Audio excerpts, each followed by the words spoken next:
Programang ito ay hatid sa inyo ng Air 21. Sagot ko, padala mo.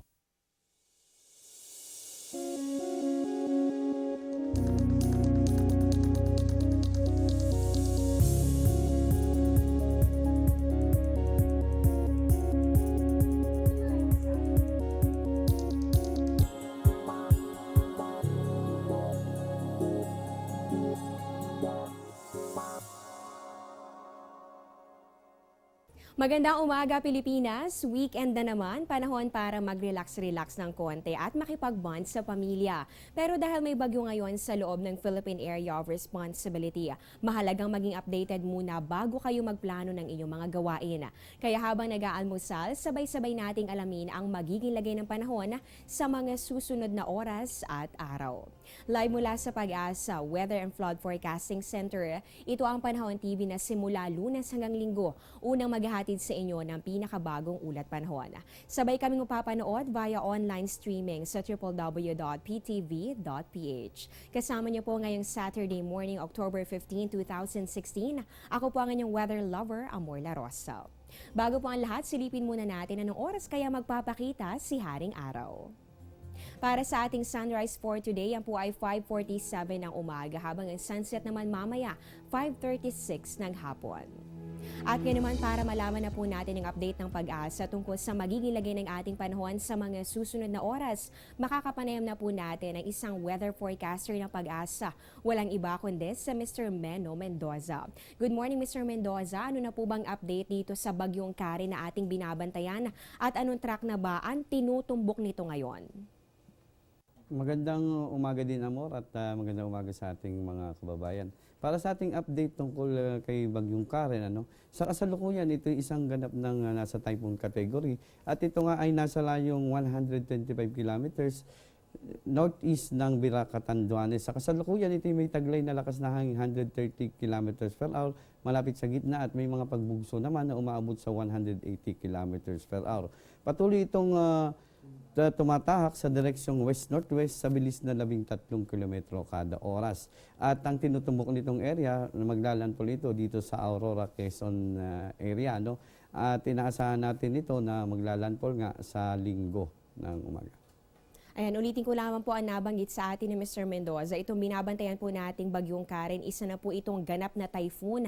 At kung magpatuloy sa kanyang bilis at direksyon, posible po yan tumama o maglandfall sa bahagi po yan ng Aurora, Quezon area. Kaya doble ingat para sa mga residente ng nabanggit na areas. At ito naman po, Mr. Mendoza, nadagdagan po ba itong mga lugar na nasa ilalim ng Tropical Cyclone Warning Signal? At ano po ba yung mga dapat paghandaan ng mga residente dito? Para sa mga lugar na kung saan nakataas ang ating mga signal, ang ating signal number 3 na nanatili pa rin nakataas sa Catanduanes area, at ang signal, yung Catanduanes area na ito patuloy na makakaranas ng masungit na panahon.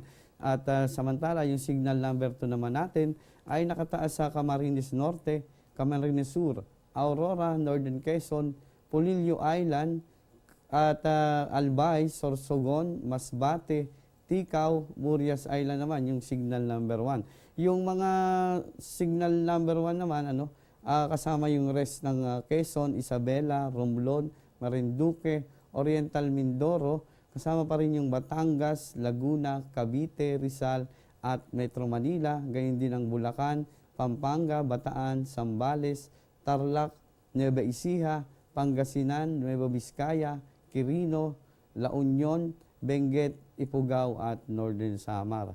Yung mga signal number 2 rin na nabanggit natin, posible rin silang, at signal number 3, posible magkaroon pa rin dyan ng mga pagbaha at pagguho ng lupa. Kaya alerto lamang yung mga residente natin na nakatira sa mga lugar na may signal number 3 at 2. Dito naman sa number 1, pinag-iingat natin dahil medyo malayo-layo pa, maghanda sila dahil yun nga, medyo mga pag-ulan pa lang at pagbugso ng hangin ang kanilang mararamdaman.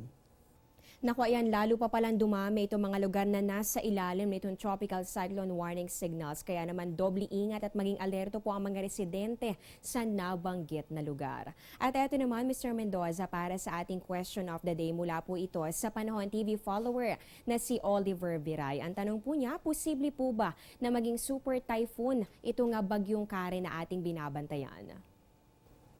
Sa ngayon, hindi pa natin nakikita na magiging super typhoon ito dahil sa medyo may kalapitan na nga dito sa ating land area. At alam mo naman, pag medyo malapit na sa kalupaan, pagka tumama ito, nagkakaroon ng friksyon sa mga kalupaan at nababawasan ang lakas nito. Pero sa ngayon, patuloy pa rin natin itong binabantayan kung patuloy itong lalakas.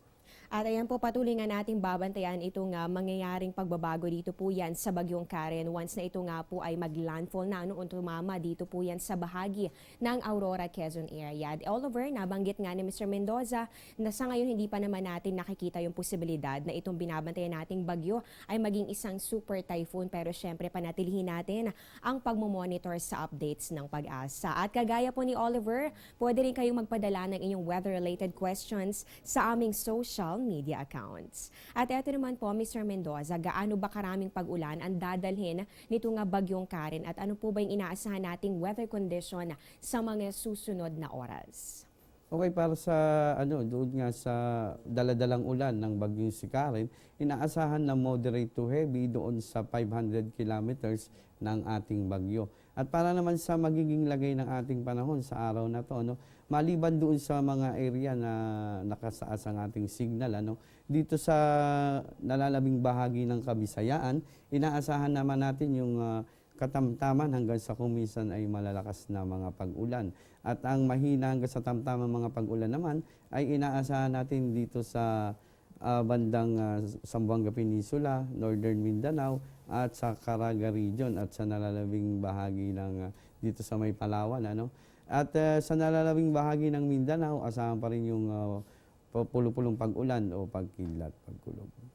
So ayan, para sa ating viewers na wala namang importanteng lakad ngayong araw, ay manatili na lamang sa inyong tahanan at makibalita sa lagay ng ating panahon. At panghuling katanungan na lamang po, Mr. Mendoza, dahil nga po sa ngayon meron na tayong nakataas na signal number 3 and number 2, ay posible na pong magkaroon din dito ng storm surge. So balikan lang po natin, refresher for this morning, ano nga ba itong storm surge at ano po ba yung posibleng maging epekto nito?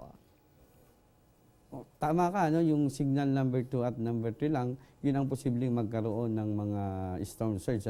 Ang storm surge na tinatawag natin ay yung biglaang pagtaas ng tubig dagat dahil nga sa paparating na bagyo. At ang nakakaapekto rito ay yung tinatawag nating dala-dala na lakas ng hangin o yung maximum winds na dala-dala ng ating bagyo. Gaya na rin yung pressure o yung dala-dala din itong pressure na nag-e-exert ng force sa dagat kung kaya't tumataas ang ating tubig dagat.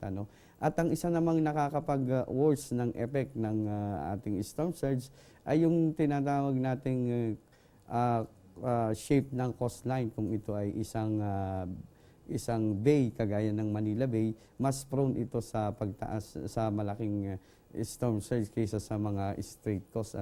Tapos yung kung ang ating coastline ay sloping o yung hindi ito matarik. Dahil kung matarik ito, mababasag lamang yung alon nito.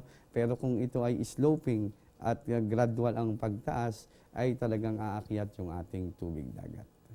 So para sa ating mga kababayan na nakatira malapit sa coastal areas, ay kung kailangan po lumikas, ay agad po kayo makipag-ugnayan sa otoridad para po yan sa inyong kaligtasan.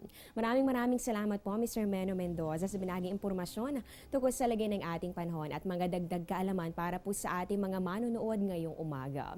Nakapanayan po natin ang isang weather forecaster ng Pag-asa. Umpisa pa lang yan dahil magbabalik pa ang Panahon TV pagkatapos ng ilang mga paalala.